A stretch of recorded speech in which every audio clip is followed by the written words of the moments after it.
नमस्ते, मेरा नाम डॉक्टर अभिजीत पर्शिकर है।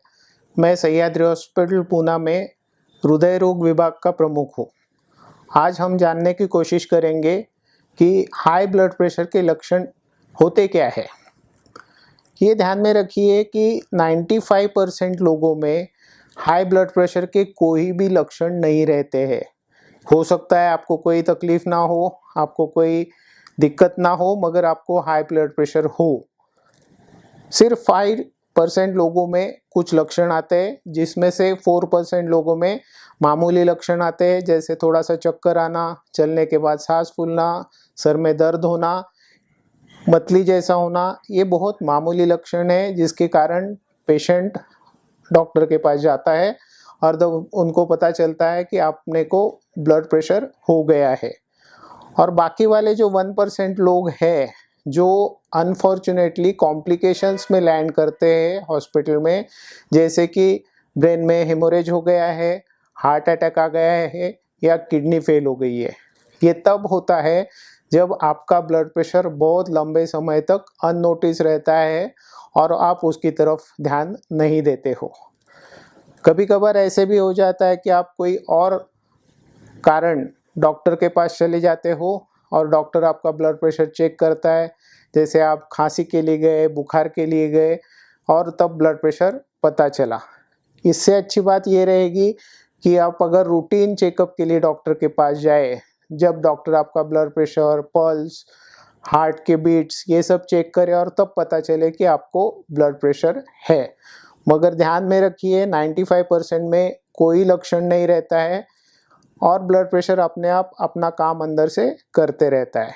इसलिए हम लोग ब्लड प्रेशर को साइलेंट किलर बोलते हैं, क्योंकि बाहर से कोई लक्षण नहीं रहते हैं, अंदर के अंदर वो अपने शरीर को खाते जाता है। ये ब्लड प्रेशर हम लोग क्यों ट्रीट करते हैं, ना कि आपके डॉक्टर को ज़्यादा दिखता है या आपके कार्डियोलॉजिस्ट को ज़्यादा दिखता है या कभी कभार आपको चक्कर आती है, इसलिए हम लोग ब्लड प्रेशर नहीं ट्रीट करते।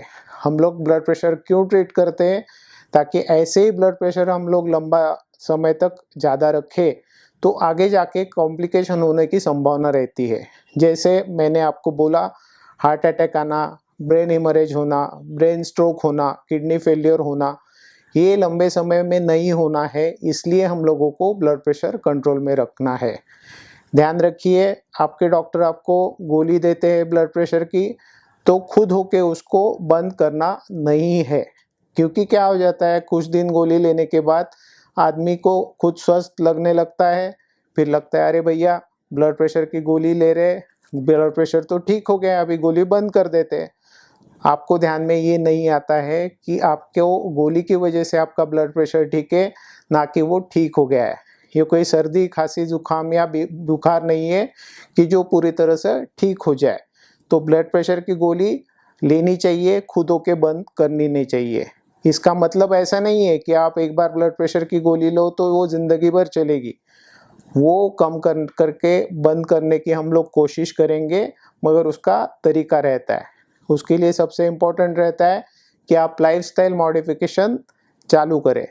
4 चीज़ें इम्पोर्टेंट है। पहली चीज़ है, खाने में नमक की मात्रा कम करनी है। दूसरी चीज़, खाने में हरी सब्जी और फल बढ़ाना है।